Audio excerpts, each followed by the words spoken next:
संस्कार भारती के प्रांत मंत्री नीरज श्रीधर हुए बाइज्जत बरी। माननीय special court for POCSO Garhwa द्वारा पोक्सो केस नंबर 82/2024 में भारतीय दंड विधान की धारा 354 एवं पोक्सो एक्ट की धारा 8 एवं 12 के अंतर्गत नीरज श्रीधर जी के विरुद्ध संज्ञान लिया गया था, जिसमें न्यायालय द्वारा सभी साक्ष्यों को सुनने एवं देखने के उपरांत साक्ष्य के अभाव में नीरज श्रीधर को बाइज्जत बरी किया गया। नीरज श्रीधर, जो उत्क्रमित मध्य विद्यालय नवादा में सहायक अध्यापक के रूप में सेवारत हैं, दिनांक 24 जून 2024 को समय लगभग 1 बजे दोपहर में विशेष वर्गों की एक भीड़ के द्वारा एक नाबालिग के साथ विद्यालयीन कार्य के दौरान छेड़छाड़ करने का आरोप लगाते हुए उनके ऊपर जानलेवा हमला किया गया था। इसके उपरांत गढ़वा थाना प्रशासन के द्वारा नीरज श्रीधर को विद्यालय से सुरक्षित गढ़वा थाना में लाया गया तथा उनके विरुद्ध गढ़वा थाना कांड संख्या 340/2024 दर्ज किया गया, जिस केस में पुलिस अनुसंधानकर्ता के द्वारा समर्पित चार्जशीट के आधार पर माननीय special court for POCSO Garhwa द्वारा नीरज श्रीधर के विरुद्ध भारतीय दंड विधान की धारा 354 एवं पोक्सो एक्ट की धारा 8 एवं 12 के अंतर्गत संज्ञान लिया गया था। गढ़वा जिले के वरिष्ठ अधिवक्ता आशीष कुमार दुबे के द्वारा नीरज श्रीधर के पक्ष में न्यायालय के समक्ष जमानत याचिका दाखिल किया गया था, जिसमें गवाहों के परीक्षण एवं अधिवक्ता आशीष कुमार दुबे द्वारा किए गए प्रति परीक्षण एवं माननीय न्यायालय द्वारा संपूर्ण साक्ष्यों के अवलोकन के आधार पर नीरज श्रीधर को बरी कर दिया गया। ध्यातव्य हो कि नीरज श्रीधर के द्वारा भी उग्र भीड़ के विरुद्ध जानलेवा हमला करने से संबंधित आवेदन श्रीमान थाना प्रभारी गढ़वा के समक्ष समर्पित किया गया था, जिसके आधार पर गढ़वा थाना कांड संख्या 341/2024 दर्ज किया गया है, जिसमें अनुसंधान का कार्य संबंधित अनुसंधानकर्ता द्वारा किया जा रहा है, जो मुख्य न्यायिक दंडाधिकारी गढ़वा के न्यायालय में लंबित है। मीडिया से रूबरू होते हुए नीरज श्रीधर ने कहा कि आज मैं विशेष रूप से माननीय न्यायालय के प्रति आभार प्रकट करता हूं। साथ ही कहा कि आजकल समाज में कुछ ऐसे लोग भी हैं जो बेवजह किसी पर उल्टे सीधे आरोप लगाकर या झूठी अफवाह फैलाकर पारस्परिक संबंधों में वैमनस्यता उत्पन्न करवाने की चेष्टा करते हैं, जिससे सामाजिक सौहार्द भी बिगड़ता है और लोग एक दूसरे के प्रति नफरत की भावना से भरने लगते हैं। ऐसी स्थिति में राष्ट्र की एकता और अखंडता के प्रभावित होने का खतरा बढ़ जाता है। इसलिए ऐसे लोगों को विशेष रूप से चिन्हित कर प्रशासन को उन पर उचित कार्रवाई करनी चाहिए। ऐसा होने पर भविष्य में कोई भी इस तरह के दुष्कृत्य करने की हिम्मत नहीं कर सकेगा। उन्होंने कहा कि मेरे विरुद्ध लगाए गए झूठे आरोप को विद्वेषपूर्ण, निराधार और मिथ्या साबित होने पर माननीय न्यायालय ने मुझे बाइज्जत बरी करने का जो कार्य किया है, उसके लिए मैं हृदय से माननीय न्यायालय के प्रति आभार व्यक्त करता हूं। इस कार्य में मेरे पक्ष से व्यवहार न्यायालय गढ़वा के वरिष्ठ अधिवक्ता आशीष कुमार दुबे जी ने हमारे पक्ष को मजबूती से न्यायालय के समक्ष रखने का जो सहयोग किया है, उसके लिए मैं आजीवन उनका आभारी रहूंगा। साथ ही साथ मैं उन सभी लोगों का विशेष आभारी हूं जिन्होंने प्रत्यक्ष या परोक्ष रूप से इस मामले से उबरने में मुझे अपना स्नेह, सहयोग और मार्गदर्शन प्रदान किया। मेरे विरुद्ध जिन लोगों के द्वारा मिथ्या आरोप गढ़कर मेरे मान एवं प्रतिष्ठा को धूमिल करते हुए मुझे आर्थिक, मानसिक एवं शारीरिक क्षति पहुंचाने का कुत्सित प्रयास किया गया है, मैं उन लोगों के विरुद्ध माननीय न्यायालय के समक्ष पुनः क्षतिपूर्ति की याचिका दाखिल करूंगा, ताकि भविष्य में कोई भी व्यक्ति किसी के विरुद्ध मिथ्या आरोप गढ़ते हुए मिथ्यावाद में फंसाने का दुस्साहस न कर सके। भारतवर्ष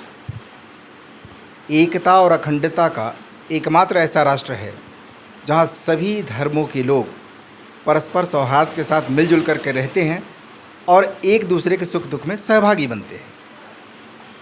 और इसी के लिए अपना राष्ट्र पूरे विश्व में जाना जाता है। किंतु अपने गांव, समाज, शहर में कुछ ऐसे लोग भी रहते हैं कि जो बिना मतलब के एक दूसरे के अंदर वैमनस्य कैसे फैले और जिससे सांप्रदायिक सौहार्द बिगड़े, इसके लिए किसी पर कोई भी मिथ्या आरोप मढ़ देते हैं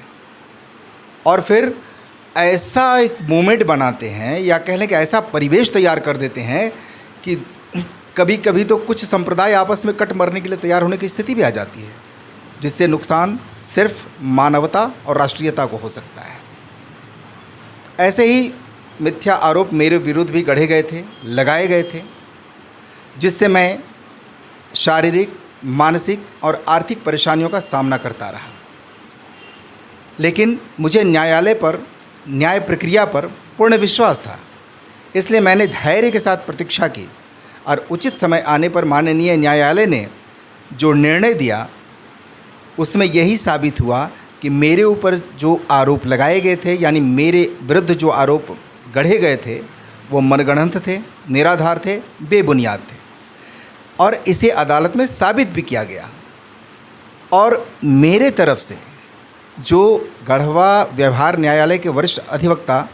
आशीष कुमार दुबे जी जो हैं, उन्होंने बात को इतने अच्छे तरीके से रखा कि न्यायाधीश महोदय ने दूध का दूध और पानी का पानी करने में सुगमता महसूस की। तो मैं फिर से आग्रह करता हूँ प्रशासन से, माननीय न्यायालय से, कि अगर कभी भी ऐसी घटना घटे, कोई ऐसे लोग चिन्हित हों,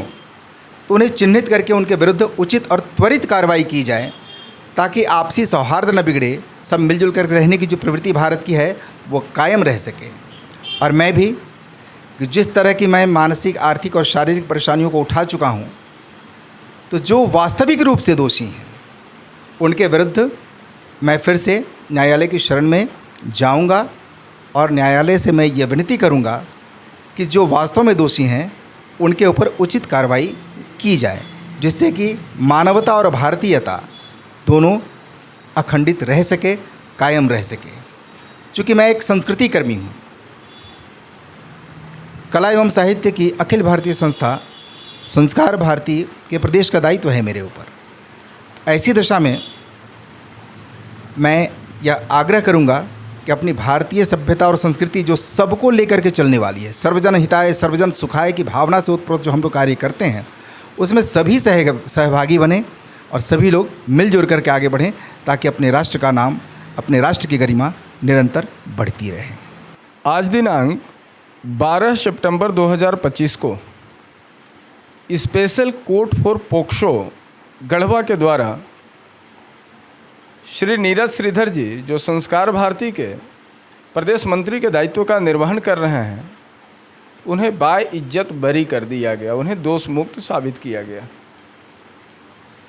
बताते चलें, गढ़वा थाना कांड संख्या 340/2024 जो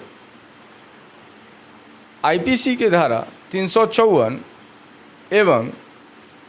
पोक्सो एक्ट की धारा 8 एवं 12 के अंतर्गत संस्थित की गई थी नीरज श्रीधर जी के विरुद्ध,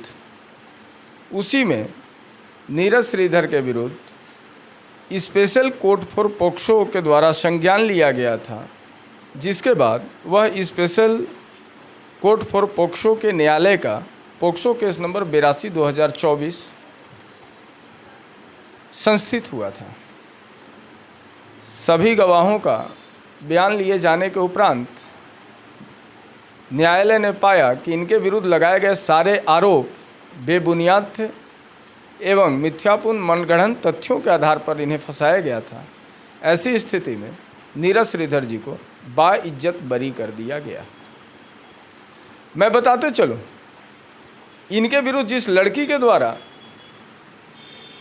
मुकदमा दर्ज कराने का जो कुत्सित प्रयास किया गया था, जिसके पिताजी ने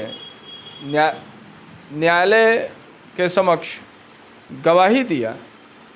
तथा उन्होंने बताया कि जो आवेदन में लिखी गई बातें थी वह भी गलत थी। जिस लड़की को पीड़िता बताया गया था वह लड़की स्वयं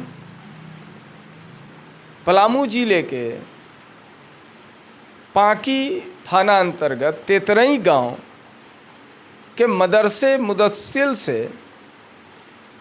वह फुकानिया का कोर्स कर रही थी, जो कि 10th क्लास के इक्विवेलेंट कोर्स है।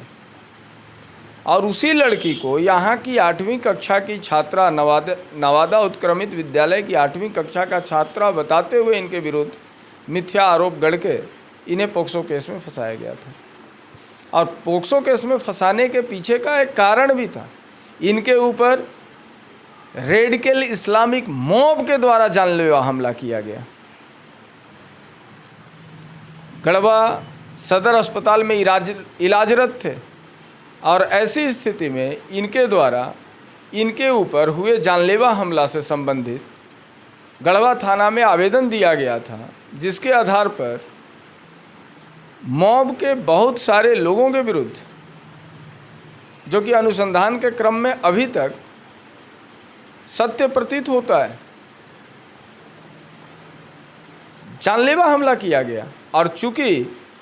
गढ़वा पुलिस प्रशासन के बीच बचाव के कारण इनकी जान बच सकी। इसलिए चूंकि वो भीड़ उस केस में फंस जाती, ऐसी स्थिति में एक लड़की को खड़ा करके उसके पेरेंट्स के माध्यम से इनके विरुद्ध मिथ्या आरोप गढ़ा गया था। ऐसी स्थिति में न्यायालय के द्वारा जो साक्ष्यों के अभाव में इन्हें बाइज्जत बरी करने का जो निर्णय दिया गया, हम सभी न्यायालय के सदा आभारी हैं। धन्यवाद।